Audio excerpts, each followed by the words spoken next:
Let's start with prisons, and then we'll talk about the economy, because I don't think those economic figures are exciting the world too much.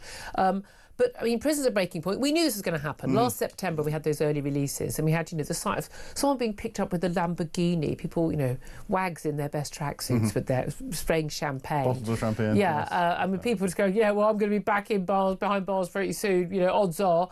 I mean, it was made a laughingstock of the justice system, such as it's not already a laughingstock. We knew this was going to happen. They said they're going to build 3 more prisons. Those are being built, but you're not going to build them overnight. Probation service worried, domestic abuse, victims commissioners both worried about this. What's your reaction? Well, this is something that, in defence of the current government, they inherited from the previous government, who did nothing. Our criminal justice system is, in tatters. It comes down to very poor leadership across the prison service. It comes down to too much focus on wokery. And either putting people who don't meet the woke bits behind bars, as we saw with those that do hurty tweets. Well, Lucy Connolly has her appeal against her 31-month sentence. And again, I mean, I'd rather call me old-fashioned. Should we let Lucy? Okay, it's the men's estate, which is at 99% capacity, but the women's estate, they always say too many women behind bars. I mean, she's having 31 months. She's not a threat to anybody. Yeah, and this is the thing. It has to be a threat to society. But it's passing the buck from the prison system onto the probation system, and the probation system is creaking as well, and there's no plans to deal with this, and if the new government had come in where they'd done plans and they got something together and they'd thought about it beforehand, because they'd 14 years to prepare for this. They knew the Tories had created a disaster in the prison service, but it's quite clear that there are no plans. They're making it up as they go along, and people are just going to suffer. But it does people take are going time. to die. Yeah, exactly. And again, often people talk, well, it's non-violent offenders. Then, of course, it is violent offenders. It's just not the most serious. It's not terrorists. It's not rapists and things. But at the end of the day, you've got a lot of people. Domestic abuse. How many times are we going to hear about the statistics that the single biggest risk to women is a partner or an ex-partner? We know that. I mean, again and again, whenever there's a case where a woman is killed by her partner or ex-partner, she's been in touch with. It's not out of the blue thing. She's been in touch with the police a million times. She often there is a restraining order that is being breached. Nothing happens. Restraining order breached. Nothing happens. And if he goes behind bars, gets out again, breaches the terms, nothing happens. And again, even like the sort of like, well, there's someone on the radio yesterday pointing out, well, 75% of people who return to prison after early release it's not for committing another crime. It's for breaching the terms of their release. Not turning up to an appointment, not informing them where they're living. And you think, well, yeah, but they're the terms of their release, right? So what is the incentive to obey the terms of your release, which are there for a purpose? We're told they're being monitored. Well, you can't be monitored if no one knows where you are and no one sees you. So no one's being sodding monitored anyway. We know that. Exactly, but when prisoners are released on licence, it doesn't mean that they have been released from their punishment in prison. They're still undergoing a prison sentence. The difference is that the licence says we're not going to lock you away every evening.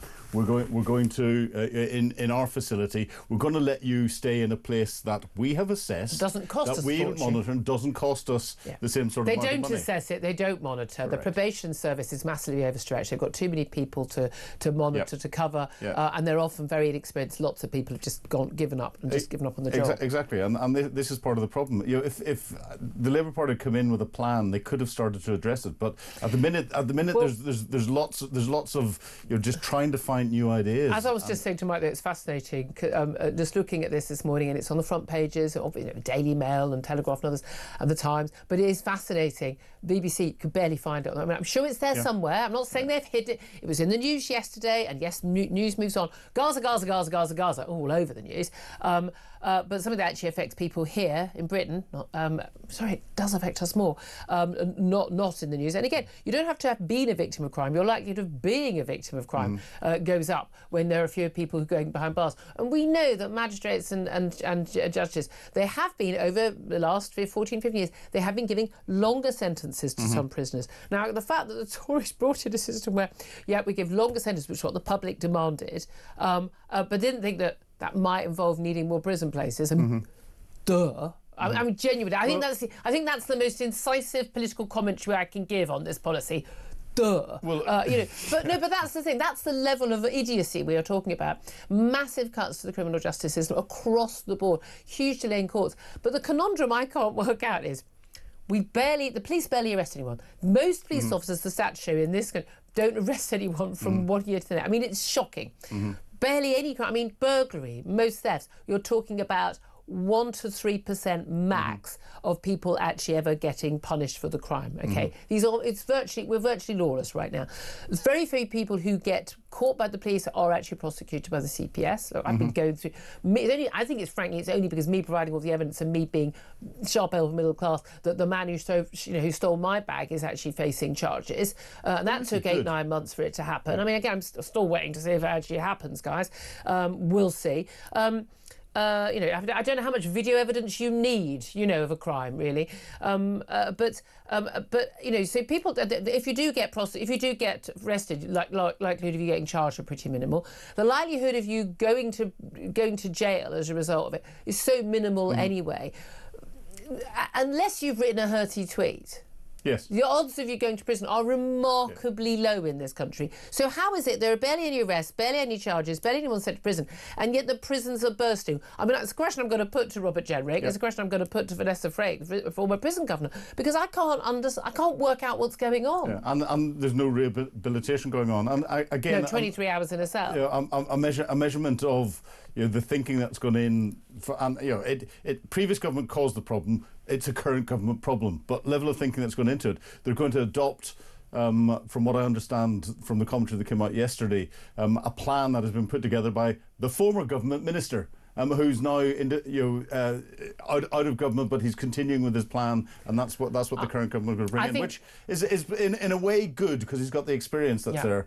But it's a sad admission that there's been no new thinking brought into it. My big worry is that most of the people involved in this don't really approve of prison. They certainly don't think that prison is there primarily to punish and to deter. Actually add in and to protect the public. They think it's about rehabilitation, which is the one thing we abjectly failed to do in this country. But the other three aims are very, very worthwhile in themselves. When someone is behind bars, they are not able to commit crimes against wider law-abiding society. That in itself is a good thing. I certainly believe that prison is a deterrence. It certainly deters me from things I would largely do to people on the tube on my day, my journey into work and journey home every day. If there were not prison sentences, we frisk you for machine guns before you're allowed to leave. I'm not allowed. We've all agreed. I'm not allowed to have a gun. Of course, it works as a deterrent. Of course, it does. Unless you're completely drug-addled or whatever. But this is the thing: people get more drug-addled in prison. Prison is not working, but that's not an argument to have fewer people behind bars or release them earlier. That's an argument to do prison better. And that would be more expensive. It'll be a lot more expensive. But you know what's really expensive is people having their stuff stolen and insurance premiums going up and people having to close up shops because the scale of shoplifting is so off the scale. People being scared of walking the streets, our daughters being worried about walking home from the bus stop at night, kids being scared in school.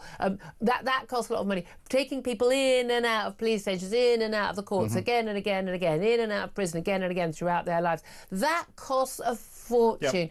I would so much rather we spent that money to prevent people committing crime in the first place. We've got to shore up families. We have got to shore up the education system. Kids, look, the kids who are being failed by their parents, failed by their schools, failed by social services, who end up in care system that is failing, end up on the streets, end up in gangs, end up on drugs, end up committing crime. Of course they do. Of course they do. We need to stop that cycle. And you've got to get people off drugs. You've got to get people into stronger family units. There's so much that we can do.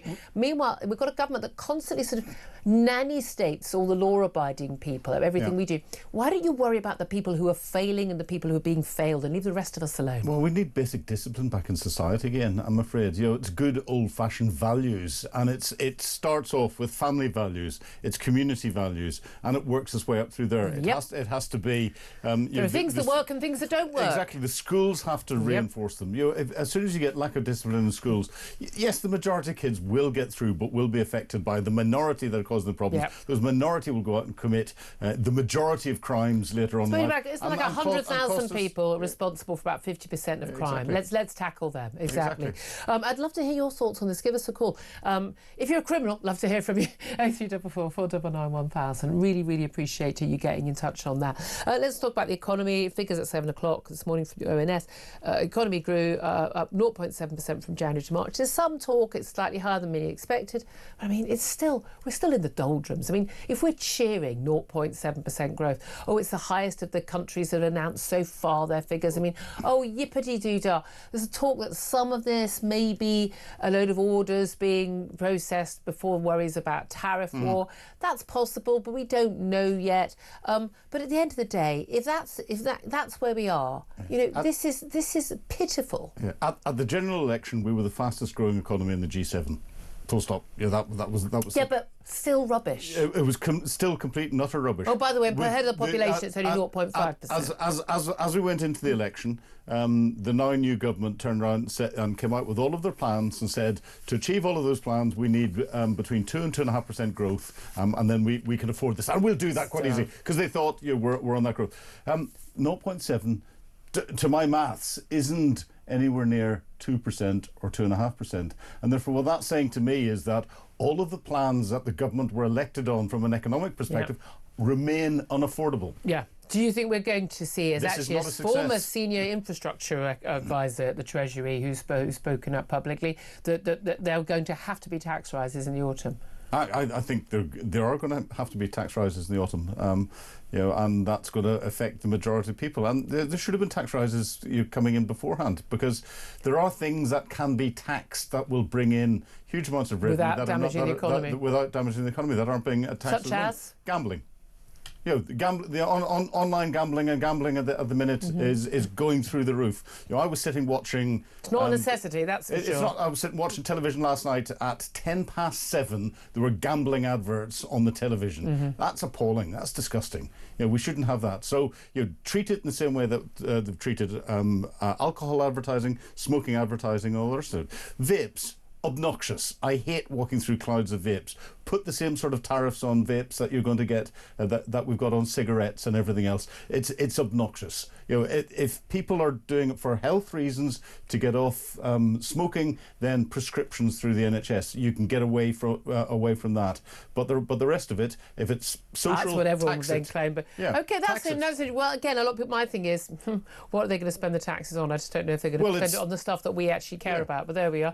Yeah. So let's talk about something completely different. Let's talk about Ukraine, because bearing in mind a lot of the problems we've got right now are down to, appalling governing of this country for many decades, let's be honest. Let's blame them all. But also, of course, lockdown policy supported by Labour as much as the Tories, but also the Ukraine war and that impact on energy prices and everything else. The Ukrainian leader Volodymyr Zelensky has landed in Turkey's capital of Ankara for talks with President Erdogan. We found out last night that President Putin was not on the list of people expected to arrive.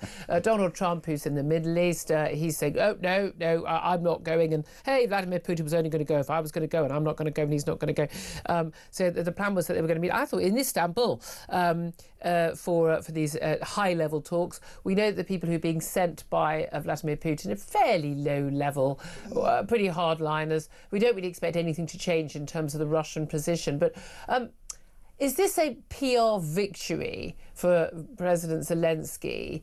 And if so, in what way does it matter?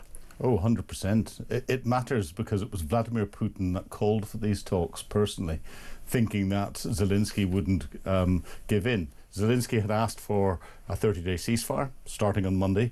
Backed by European leaders. Exactly. Putin went no. Well, and backed by Donald Trump as well, because the European leaders and the leaders of the coalition are willing put Trump into a corner. And the Americans were expecting big things out of this. Whilst Donald Trump's not going, we've got Marcus Rubio, we've got Steve Witkoff, and we've got Keith Kellogg going. That's quite a senior team. We've got President Erdogan of Turkey there, who's hosting it. President Zelensky's appeared. And the Russians have got their Z team. Yeah. We've got a presidential advisor, Medinsky. We've got Galushin, who's the Deputy Foreign Minister. This is quite an insult. Deputy. Again, it's another insult to Donald Trump. It's a big insult to Donald Trump. And it's not like keeping Witkoff waiting 8 hours. Exactly. But this is the thing. Zelensky's calling Putin's bluff. I go, well, I'm turning up. I'm going to sit in this room waiting for you. I'm assuming they're going to have the sense to have a visual of him sitting there. I want them to have the big white table just for a laugh, just so something that Putin would have been happy about sitting at. He does like his long white tables. And basically, look, he's not here, but I am. I'm waiting to this.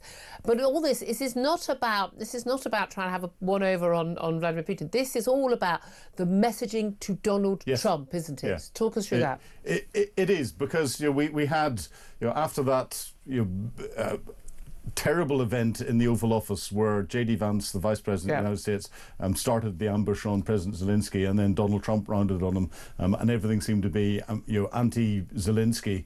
Then we had the iconic photograph of Zelensky and Trump sitting in the Vatican, heads bowed together, where Donald Trump then came out more on the side of the Ukrainians and Zelensky. And then we had an easing back on that, and we had a bouncing backwards and forwards where Putin asked for a 72-hour ceasefire to cover his Victory in Europe Day parades. Zelensky turned around and said, no, let's make it 30 days because you can achieve nothing in 72 hours. Putin went, no. Let's have a meeting in Turkey. And Zelensky went, yeah, OK, we'll do that. And Putin wanted it not this Thursday, but next Thursday. Zelensky went, no, we'll do it this Thursday. And they got Trump to agree on that. So Zelensky has, with the backing of European and coalition of the willing leaders. This is all messaging to Trump, though, isn't it? We're trying to force Trump to realise Putin's playing you. Yeah, exactly. You're looking like a fool. You're embarrassing and humiliating yourself, your administration, and America. And I'm hoping this is working. It's 4D chess, and Putin is in check at the minute. Yeah, I have to say, I'm surprised at Putin, who's such a wily figure, that he's done this so badly. Just fine, I need to go to break, but just very quickly. Israel-Gaza very much in the news over issues in terms of aid, food aid, going into Gaza. Accusations of genocide, of course, against the Israeli forces and Israeli government. And we're told famine, starvation, although we've had those allegations for, 18 months. And I mean, it's all these people who apparently have had no food all this time, but also these claims that these attacks on hospitals and some other grounds are acts of war. Just really briefly, we'll come back to this, but really briefly, what's your reaction to that? Well, again, it's more Hamas propaganda. That's the trouble. Why is it being reported by people like the BBC and Sky News and ITV as if it's fact then? Well, because they've decided that they've been called out enough using Hamas figures. So you're using the BBC report itself. It says at least 80 people have been killed in Israeli strikes across Gaza. Hospitals and first responders say. Well, no, hospitals and first responders. Who runs the hospitals? Who runs them? And others say it's still Hamas that's doing it. Hamas knows that putting these numbers out there causes such a reaction in the West. And it doesn't matter if there's a fact-clearing exercise later on. And genocide, if Israel wanted to cause genocide and to exterminate the Palestinian people in Gaza, it would have taken them 3 or 4 days, and they'd have bulldozed and here's the difference. Israel can do it but choose not to. Correct. Hamas want to do it but have been unable to do it. But it is still official Hamas policy to have destroy Israel and every single Jew. Small point worth making.